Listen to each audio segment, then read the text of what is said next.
தொடர்ச்சியாக அமெரிக்க அதிகாரிகள் இலங்கைக்கு பயணம் செய்து கொண்டுதான் இருக்கிறார்கள். இலங்கையை ஏதோ ஒரு வகையில் பூர்ணமாக தமது கைக்குள் வைத்திருப்பதற்கான ஒரு முயற்சியாகத்தான் அதனை பார்க்கலாம். இன்னொருவர் ஓடி வந்து 13 தருகிறேன் என்றோன்ன அவரை தமிழ் மக்களுக்கு ஒன்றை கொடுக்க போகிறார் என்று சொல்லி சிங்கள மக்களின் இனவாத வாக்குகளை கவர வேண்டும் என்று சொன்னால் தனது போர்வையை கலட்டி எறிந்து விட்டு இப்ப ஓடி போய் அங்க நின்று கொண்டு சொல்கிறார் 13 நான் கொடுக்க மாட்டேன் என்று. பொது வேட்பாளர் இறங்கியதே நாங்கள் ஒரு நாடு இல்லை என்பதை காட்டுவது. 2 அரசு தலைவராக இருக்க ஒரு நிழல் அரசன்றையும் கோவன். இப்ப இனி நாளைக்கு ஒரு நாடுகள் எங்களுடன் தமிழ் மக்களுடன் கதைக்க வேண்டும் என்று சொன்னால் ஒரு நிழல் அரசு இருக்கு. உலகாலமும் ஒரு மறைமுகமாக தங்கள் அரசியலை செய்து கொண்டு வந்தவர்களுக்கு இனி தாங்களை யார் என்று வழிகாட்ட வேண்டும். இப்ப பொது வேட்பாளரை இறக்கியதில் கன பேர் அம்பலப்பட்டு விட்டார். அதுவும் ஒரு முக்கியமானது. இதில் நாங்கள் வெல்கிறோமோ தோற்கிறோமோ அது வேறு விடயமே. பொது வேட்பாளரை நிறுத்தி போட்டு அவர்கிட்ட போய் பொது வேட்பாளரை நாங்கள் நிறுத்தலாமோன்னு கேட்க, அது உண்ட உரிமை. நீ சொல்ல நான் இதைத்தான் நிறுத்துவேன், நீ என்னத்தை தார என்றதான் நீ சொல்ல.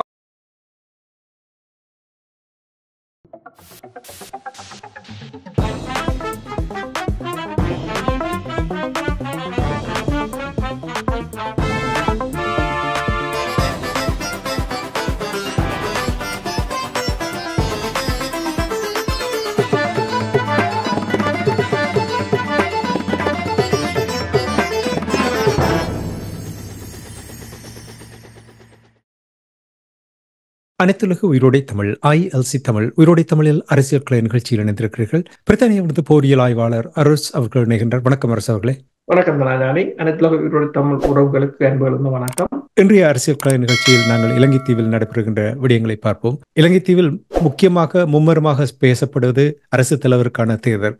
அந்த தேர்தல் தொடர்பான விடயங்களை பார்ப்பதற்கு முன்னதாக இலங்கைக்கு அமெரிக்கா ஒரு விமானத்தை வழங்கியிருக்கிறது. பீச் கிராஃப்ட் 360 ER என்ற விமானத்தை வழங்கி இருக்கின்றது. என்ன காரணத்துக்காக அமெரிக்கா வழங்கி இருக்கின்றது விமானத்தை? அமெரிக்கா தொடர்ச்சியாக இலங்கையுடன் அந்த பாதுகாப்பு நடவடிக்கைகளை மேம்படுத்துவதற்கான முயற்சிகளை மேற்கொண்டுதான் வருகின்றது.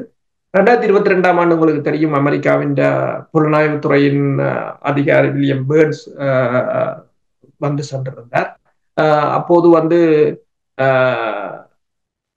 இலங்கையின் புலனாய்வுத்துறையை அமெரிக்கா தனது கட்டுப்பாட்டுக்கு கொண்டு வந்திருந்ததாக கூறப்பட்டது. இப்போது நீங்கள் பார்க்கலாம், தொடர்ச்சியாக அமெரிக்க அதிகாரிகள் இலங்கைக்கு பயணம் செய்து கொண்டுதான் இருக்கிறார்கள். இலங்கையை ஏதோ ஒரு வகையில் பூர்ணமாக தமது கைக்குள் வைத்திருப்பதற்கான ஒரு முயற்சியாகத்தான் அதனை பார்க்கலாம். அப்ப அதன் ஒரு தொடர்ச்சியாக இப்ப நீங்க பார்க்கலாம், கிட்டத்தட்ட 3 கடற்படை கப்பல்களை கூட வழங்கியிருந்தார்கள்.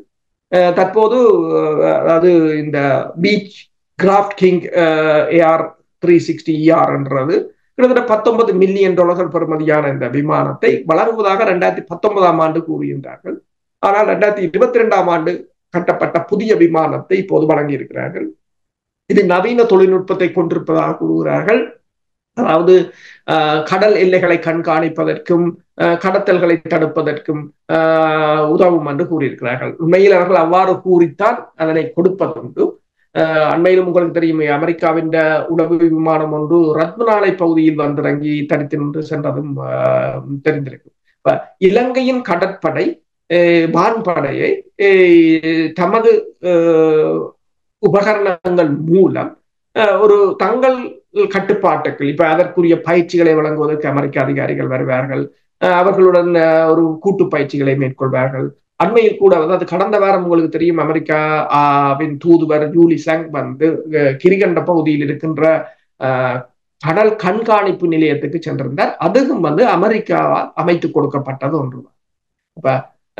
இப்ப இந்து சமுத்திர பிராந்திய, அதாவது இந்தோ பசிபிக் பிராந்தியத்துல அதிலும் குறிப்பாக இந்து சமுத்திர பிராந்தியத்தின் தனது ஆளுமையில் அமெரிக்கா அதிக கவனம் செலுத்துவதென்ற ஒரு அங்கமாகத்தான் இதனையும் பார்க்கலாம். இனி அரசு தலைவருக்கான தேர்தல் தொடர்பான விடயங்களை பார்க்கும் பொழுது 13வது திருத்தச் சட்டம் உதைபந்து போல் அங்கேயும் எத்தனையோ விளையாட்டுகளை காட்டிக் கொண்டிருந்தார்கள். ரணில் விக்ரமசிங்க தற்காலிக அரசு தலைவர் பதவியை ஏற்ற பொழுது உடனடியாக கூறியிருந்தார் 6 மாதத்துக்குள் தான் 13வது திருத்தச் சட்டத்தை நிறைவேற்றுவேன் என்று கூறியிருந்தார். அது மட்டும் இல்லாமல் அவருடைய தேர்தல் விஞ்ஞாபனத்திலும் கூட அது அடக்கப்பட்டிருந்தது. இப்பொழுது கூறுகின்றார் 13 தான் முழுமையாக எதிர்க்கிறேன் என்ற விடயங்களை இப்பொழுது வெளிப்படுத்தி இருக்கின்றார். ரணில் விக்ரமசிங்கா தன்னுடைய உண்மையான கொள்கை இல்லை, ஆனால் அங்கே என்ன விதமான நிலைப்பாடுகள் இருக்கின்றது, அதற்கேற்றவாறு தன்னுடைய நகர்வுகளை மேற்கொள்கிறார் என்று நீங்கள் கருதுகிறீர்களா? சிங்கள தலைவர்களின் நகர்வுகள் அவ்வாறுதான். அதாவது ஏமாற்றுவது, தமிழர்களை மூடர்கள் என்று நினைப்பது, தொடர்ந்து ஏமாற்றலாம் என்று நினைப்பது. ஏனென்றால் தமிழர் தரப்பிலும் அந்த ஒரு சிலர் அரசியல்வாதிகள் இருக்கிறார்கள், அவர்களை வைத்துக் கொண்டு ஏமாற்றலாம் என்று நினைப்பது. முதலில் 13 தருகிறேன், அதை தருகிறேன் என்று ஒரு போர்வையுடன் வந்தவர். இன்னொருவர் ஓடி வந்து 13 தருகிறேன் என்றோன்ன அவரை தமிழ் மக்களுக்கு ஒன்றை கொடுக்க போகிறார் என்று சொல்லி சிங்கள மக்களின் இனவாத வாக்குகளை கவர வேண்டும் என்று சொன்னால் தனது போர்வையை கலட்டி எறிந்து விட்டு இப்ப ஓடி போய் அங்க நின்று கொண்டு சொல்கிறார் 13 நான் கொடுக்க மாட்டேன் என்று. அப்போ இப்ப என்ன செய்கிறார் என்றால், முதல் தமிழர்களின் வாக்குகளை பெறுவதற்கு 13 என்ற ஒரு கவசத்தோடு வந்தவர் இப்போது சஜித் பிரேமதாசாவுக்கு ஆதரவு கொடுத்த என்ற உன்னை தனது கவசத்தை கலட்டி எறிந்து விட்டு தன்னை தான் உண்மையான தான் என்பதை காட்டியிருக்கிறார். உண்மையாக என்றால் எல்லாத்துக்கும் எதிரானவர் என்றதுதான் அவற்றை உண்மை. இதுதான் உண்மை. இப்போ நீங்க கேட்கலாம், இப்போ என்னென்றால் இப்ப ரணில் கூறியிருக்கிறார்களோ அதுதான் அவர். அதுதான். அப்ப இதுக்கு முதல் வந்தது உங்களுக்கு தெரியும். அதே போலதான் சஜித்தும் நீங்கள் யோசிக்கலாம். இப்போ அந்த வாக்குக்காக வந்திருக்கிறார். தென்னிலங்கையில் இடம்பெறுகின்ற போட்டி உங்களுக்கு தெரியும், கடுமையான ஒரு போட்டியாக இருக்கின்றது.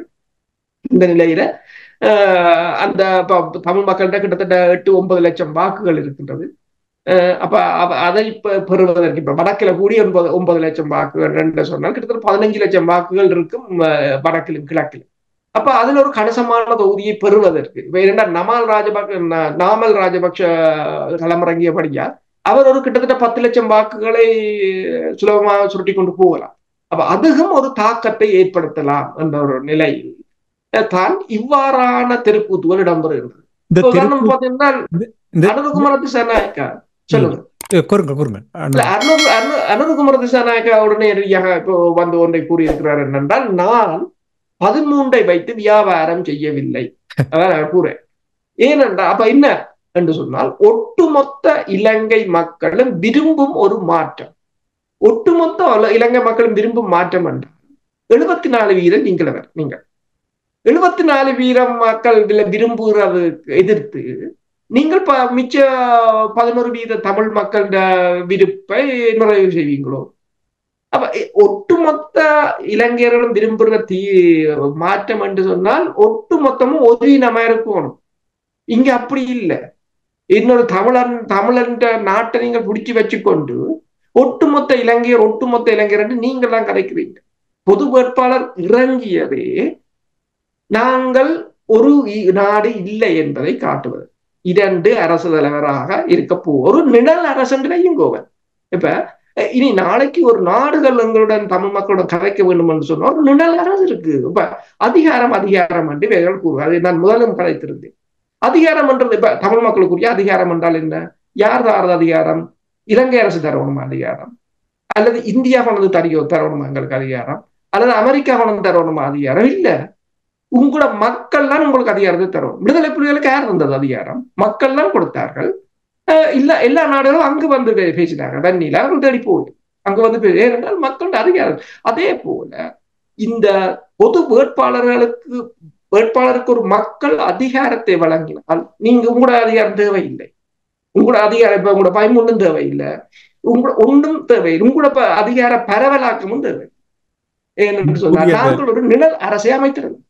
நீங்கள் கூறிய அந்த தெருக்கூத்து என்று நீங்கள் கூறும் பொழுது, இந்த 3 முக்கிய வேட்பாளர்களுடைய நிலைமைகளை கூறும் பொழுது, இது மட்டுமே தமிழ் மக்களுடைய அந்த பொது வேட்பாளரை நிறுத்துவதை நியாயப்படுத்துகிறது. வேறு ஒரு காரணமே தேவையில்லை. காலாகாலமாக இதே நிலையில் தான். அப்படி நீங்கள் பார்க்கவில்லையா? உண்மைதான். இப்ப பொது வேட்பாளர் இறங்கின உடனே தான் சிங்கள கட்சிகளின் தேர்தல் விஞ்ஞாபனங்களே மாறிவிட்டது. அப்ப இவ்வளவு தாக்கம் இருக்கு. அப்ப இது இந்த 15 வருடமாக இது இழந்து விட்டோம் என்றது வருத்தமா இல்லையா? இப்ப எங்கள்ட கையில பலம் இருக்குது. அதை தெரியாமல் சிதறடித்தது நாங்கள். அப்ப இப்பயாவது அதனை உணர்ந்திருக்கிறோம் என்பது ஒரு முக்கியமானது ஒன்று. இப்ப பாருங்கள், ஐரோப்பிய ஒன்றியத்தின் தேர்தல் கண்காணிப்பு அதிகாரிகள் திருவோணமலையில சென்று கோதாசனை சந்தித்திருக்கிறார்கள். இதுல மற்றாக்களை சந்தித்ததோ தெரியவில்லை, நான் இதுவரை பார்க்கவில்லை. திருமலையில் சந்தித்திருக்கிறார். இதில் பொது வேட்பாளரை ஆதரிப்பதில் தமிழரசு கட்சிக்கு பிளவுகள் ஏற்பட்டது உங்களுக்கு தெரிந்த விடயம். மக்களை வாழ்ந்திருப்பார்கள். அது தொடர்பாக பலர் விவாதித்தும் இருக்கிறார்கள். மாவை சேனாதிராசா எவ்வாறு கரணம் அளித்தார் என்று சொல்லியும், ஸ்ரீதரன் எவ்வாறு தந்திரமாக பிரித்தானியாவுக்கு முக்கிய முடிவெடுக்கிற நேரம். சரி, அதாவது அரசு தலைவர் தேர்தல் ஒன்று இடம்பெறப் போகிறது. பொது வேட்பாளர் நிறுத்தியிருக்கிறார். நீங்கள் கொண்டு போய் பொன்னாட போத்தினீர்கள், மாலையை போட்டீர்கள், எஸ்கேப் என்று சொன்னால் சொல்லலாம். அது இதற்கு கேட்க நான் அங்க இல்லாம போட்டேன். ஆனால் நீங்கள் யோசிக்கிறீங்களா, மக்கள் முட்டாளாக இருப்பார்கள், இவர்கள் இப்படி சொல்வது எல்லாம் மக்கள் முட்டாளாக இருப்பார்கள் என்று நாங்கள் திரும்ப திரும்ப நாங்கள் எல்லாரும் இன்னுமே அந்த கற்காலத்தில் இருக்கிறோம், அல்லது கல் தோன்றி மண் தோன்றா காலத்தில் தமிழ் தோன்றியதை சொல்வார், அந்த காலத்திலேயே இருக்கிறோம் என்றுதான் யோசிச்சு கொண்டிருக்கிறாங்களோ என்னன்னு தெரியல. நீங்கள் கூறிக்கொண்டிருக்கும் பொழுது தமிழ் அரசியல்வாதிகளை ஒரு சர்க்கஸ்ல கொண்டு விடலாம் போல இருக்கு. எல்லோரும் சேர்ந்து திட்டமிட்டு தான் செய்திருக்கிறாங்க. மாவை சேனராஜா தனக்கு சுகம் இல்லை என்று சொல்லியிருக்கிறார். அவருக்கு நிறைய சுகம் இல்லைதான். அடுத்தது சுமந்திரனை தான் வைத்து அந்த பகடை ஆட்டத்தை ஆடுவது, அது ஒரு பகடைக்கார், அவரைத்தான் வைத்து ஆடுவது. ஆனால் உண்மையில் இப்போ தலைவர் என்று தமிழரசு கட்சிக்கு இல்லை. ஏனென்றால் அது வழக்கு இருக்கிறார். மாவை தான் அதை பொறுப்பெடுக்க வேண்டும். ஆனால் மத்திய குழுவுக்கு கட்டுப்பட்டு விட்டதாக கூறுகிறார். அதாவது அதுக்கு வாக்கெடுப்புக்கு அறிவித்தல் கூட விடுக்கப்படவில்லை. அப்ப முக்கியமாக நின்று அடுத்த கை ஸ்ரீதரன் மெதுவாக லண்டனுக்கு வந்து விட்டார். அதாவது இவர் என்னென்றால் நீங்கள் பார்க்கலாம், ஒரு என்னென்ன முக்கியமான பிரச்சனைகள் நடக்கிறதோ அந்த சமயம் நழுவி விடுவது, அது அதாவது சுமந்திரன் செய்ததை விட குற்றம் அதுதான். என்று சொன்னால் நெடுக நீங்கள் எல்லோரும் சுமந்திரனை சாட்டி நீங்கள் தப்பிக்க முடியாது. 15 வருடமாக ஒருத்தனை சாட்டிக் கொண்டு நீங்கள் தப்பி அந்த அவரையே பிழையாளியாக காட்டி நீங்கள் செய்கிற அத்தனை பிழைகளையும் ஒருத்தருக்கு பின்னால் செய்ய முடியாது. இப்ப திருமலையை பொறுத்தவரை கோதாசன் தலைமையிலான அந்த அணி பொது வேட்பாளர்கள் தான் கொடுத்திருந்தது. இப்ப இந்திய தூதுவர் சந்தோஷ் ஜா மட்டக்களப்புக்கு போன போது கூட திருகோணமலையிலிருந்து அவர்கள் சந்திக்கவில்லை. அம்பாறையிலிருந்து கலையரசன் சந்தித்திருந்தார். இவர்கள் சுகமில்லை என்று கூறவில்லை, தங்களுக்கு வேற முக்கிய அளவில் இருக்கின்ற ஒரு பிரதிநிதிகளும் பெறவில்லை.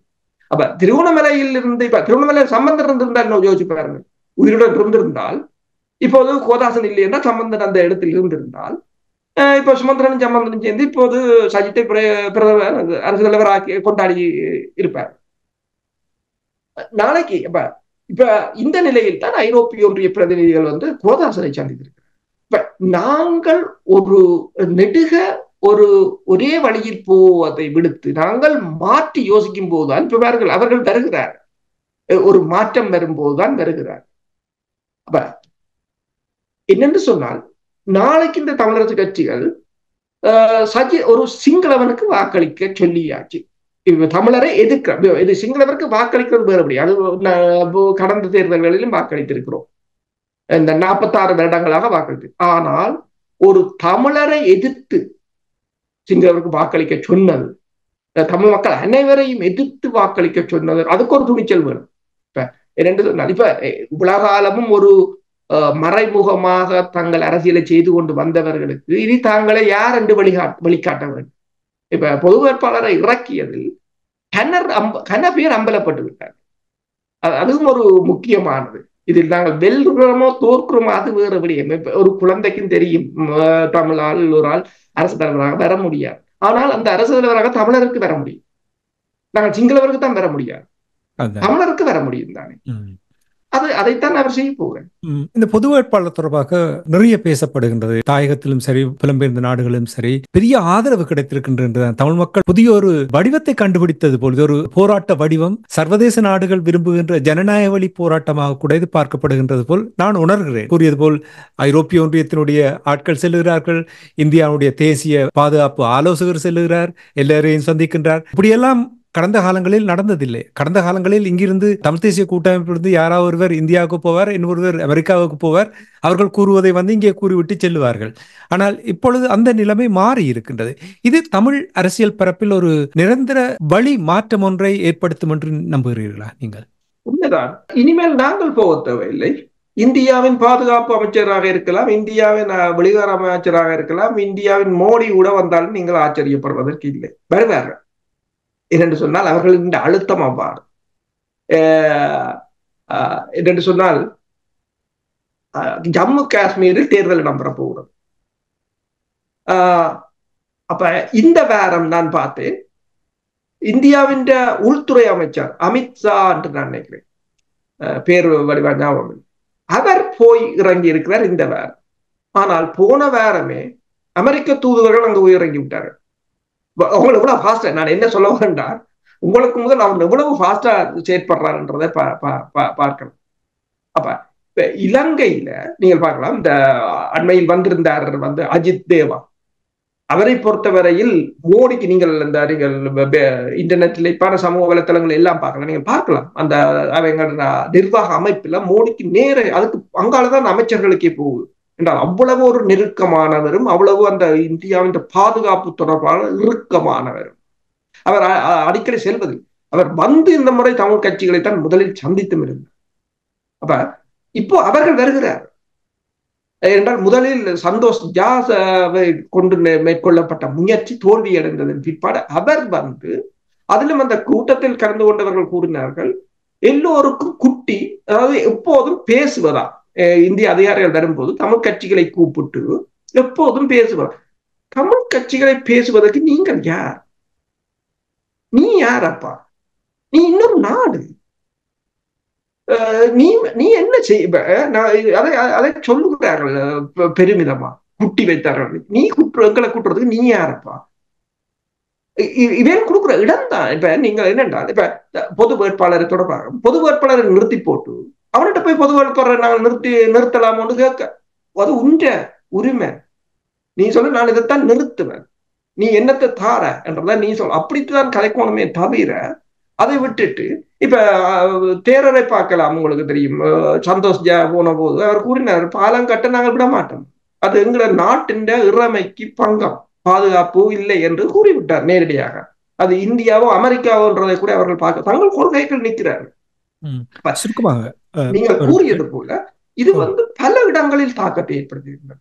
இப்ப புலம்பெயர் மக்கள், இப்ப நான் கூட அங்க கதைக்கும் போது பலரிடம் கதைக்கிறாக்களுக்கு என்னிடம் பல கேட்டிருக்காங்க, யாருக்கு போட் போடும். நான் சொன்ன தமிழர்களுக்கு போடுங்கள், நீங்கள் ஒரு சிங்களவனுக்கு போட்டுட்டு நாளைக்கு என்னட்ட வந்து கதைக்காதீங்க, தமிழ் தேசியம் அப்படி இப்படி என்று நீங்கள் கதைக்காதீங்க. அப்புறம் ஏன் கதைப்பா? நீங்களே ஒரு சிங்களவனாக மாறி, இப்ப சிங்களவராக மாறின கனவே இருக்கணும். நாங்கள் மதம் மாறுற மாதிரி, மொழி மாறுற மாதிரி நீங்கள் மாறலாம் தானே, இப்ப சிங்களவனாக மாறலாம். அது இப்ப என்னென்று சொன்னால், இப்ப சயின்ஸ்ல நீங்க பாத்தீங்கன்னு சொன்னால் வேறுபாடுன்றது ஒன்று ஜீனில வரும், மற்றது ஒன்று சூழல் ஏற்படும். அப்ப சூழலாலும் நாங்கள் மாறலாம்.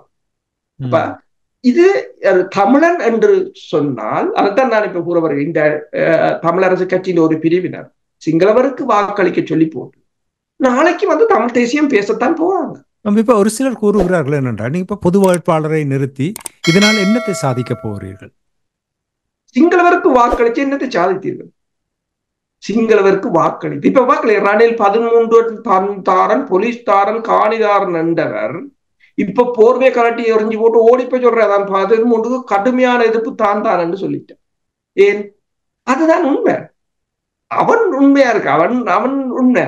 இப்ப நாங்களும் ஒரு பெரும்பான்மையா இருந்து நாங்கள் இந்த ஒரு நாட்டை கைப்பற்ற, இது போர்ல நியதி. இப்ப நாங்கள் ஒரு பெரும்பான்மையா இருந்து நாங்கள் ஒரு நாட்டை கைப்பற்ற போறோம் என்று சொன்னால் நாங்களும் இப்படித்தான் நடிப்போம். அப்ப அதை அந்த இனம், அந்த போராடுற இனம் தான் இதனை புரிந்து கொள்ள வேண்டும். அப்ப என்னத்தை பெறுவோம் என்றால், இப்ப நீங்கள் பாருங்கள், இந்த பொது வேட்பாளர் அறிவிச்ச பின்னரே எவ்வளவு மாற்றம் நடந்திருக்கு. அப்ப நாங்கள் இதுக்கு கிட்டத்தட்ட 15 லட்சம் மக்கள்ல 10 லட்சம் மக்கள் வாக்களிச்சு தொடர்ச்சியாக இதை மெயின்டைன் பண்ணுவோமாக இருந்தால் எங்களிடம் ஒரு நிழல் அரசு இருக்கும் என்றது. 2 இப்ப வெளியில வடிவாக சொல்லலாம். நீங்க பாருங்கள், நாங்கள் இலங்கை அரசியலுக்கு நாங்கள் இல்லை, ஆனால் தமிழ் அரசியல் பரப்பில் சிங்களவர்களோடு இருந்து வேலை செய்து கொண்டிருக்கிறார்களே, அவர்கள் ஒரு இடையூறாக இருக்க மாட்டார்களா? குறிப்பாக டக்ளஸ் தேவானந்தா, அங்கியன் ராமநாதன், சுமந்திரன் போன்றவர்கள் இவ்வாறு செயல்படும் பொழுது அது ஒரு இடையூறாக பார்க்கவில்லையா நீங்க? உண்மைதான், அது ஒரு இடையூறு தான். அதனை வெல்லலாம் எப்போது என்று சொன்னால், உங்களுக்கு தெரியும், இப்ப 2019ஆம் ஆண்டோ 20ஆம் ஆண்டோ அதற்கு முன்னரான கால பகுதிகளில் வருகின்ற இந்திய அதிகாரிகள், அமைச்சர்கள் டக்ளஸையோ அல்லது வியாழேந்திரனோ பிள்ளையானையோ சந்தித்து செல்வதும் இப்ப வேறுங்கள் குறைத்து விட்டார்கள் மெல்ல மெல்ல. இப்போது தமிழ் கட்சிகளோட நிற்கிறார். அதான் நாங்கள் அதிகாரம் என்றது அவன் தாரது இவன் தாரது, உங்களோட மக்கள் உங்களுக்கு தருவானும், நீங்கள் அதை பெற்றுட்டீங்கள் என்று சொன்னால் அவர்கள் தேடி வரும், நாங்கள் போக தேவையில்லை. அதைத்தான் இதன் மூலமாக கொண்டு வர்றதுக்குரிய இது ஒரு ஜனநாயக வழி. இதுல நீங்கள் ஒற்று பிரச்சனையும் இல்லை, யாரும் இதனை குறை கூறவும் முடியாது. சிறப்பு. இன்றைய அரசியல் கள நிகழ்ச்சியில் இணைந்து இலங்கை தீவில் நடைபெற இருக்கின்ற அரசு தலைவருக்கான தேர்தல் தொடர்பான விடயங்களை உயிரோடை தமிழ் உறவுகளுக்கு எடுத்திருந்தமைக்காக அன்பர்கள் சார்பாக நன்றியை கூறிக்கொண்டு மீண்டும் இன்னொரு அரசியல் கள நிகழ்ச்சியில் இணைந்திருப்போம். அதுவரைக்கும் நன்றி, வணக்கம் அரசு. நன்றி, வணக்கம்.